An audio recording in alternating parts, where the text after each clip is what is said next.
Hey, welcome back to the Daily Dose. My name is Luke, and in this series, we're talking about what does it mean to be a Christian. And another way you could think about this is, why should you want to be a Christian? If you already are a believer, this is really kind of a series looking at why you should be glad that you are. If you're not yet a follower of Jesus, I hope that this series might get you thinking and go, man, I should explore this. And so here's the fourth consideration I want to have of what does it mean to be a Christian. What it means to be a Christian is that you get a hope and a meaning that suffering cannot destroy. Now, this is a huge deal because there is suffering everywhere in our world. I mean, you just don't have to look very far to see tons of grief and pain and loss and sickness and catastrophe and unexplained things that you just go, this doesn't feel right. This doesn't make sense. I mean, there's just suffering everywhere. And if this world is all there is, and you're trying to find your meaning in what's here, if you're trying to find your meaning in your family or in your career or in your health or in your relationships or in a business or in your hobby or in anything that is contained in this world, suffering can threaten it. Suffering can destroy it. Your health can go bad. You can lose your job. You can have a family member kind of run out on you. I mean, just tons can happen. And if your meaning and your hope is wrapped up in stuff in this world, then suffering can destroy it. Here's what it says in 2 Corinthians chapter 4. The Apostle Paul writes this: "So we do not lose heart.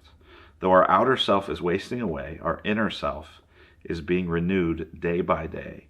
For this light momentary affliction is preparing for us an eternal weight of glory beyond all comparison, as we look not to the things that are seen, but to the things that are unseen. For the things that are seen are transient, but the things that are unseen are eternal." The Apostle Paul there is talking about the difference in weight, the difference in significance. The stuff that's transient, well, that's kind of light on the scale. The stuff that's eternal, well, that's heavy, and that has meaning, and that really counts, and that's what really lasts. And if you're a follower of Jesus, you're always moving closer to your hope and to your meaning. Since I've known him, my father-in-law, I've known him for, probably over 20 years now. And ever since I've known him, he's had this funny expression where he'll say, "I'm getting dangerously close to my prime." And it's funny because, he was in his 40s when I first was getting to know him, and he would just always say that, "I'm getting dangerously close to my prime." And he's still, now that he's in his 60s, he says the same thing. "I'm getting dangerously close to my prime." And I think it's just his way of, in his mind, talking about what it feels like to kind of be young at heart still. But he's a follower of Jesus. And I just think, you know what? That statement's way more profound than I think he realizes. He's getting dangerously close to his prime. Every day, he's getting closer and closer and closer to having every tear wiped away, to having all of the sin in his life and in the world be washed away, to having all things be made new.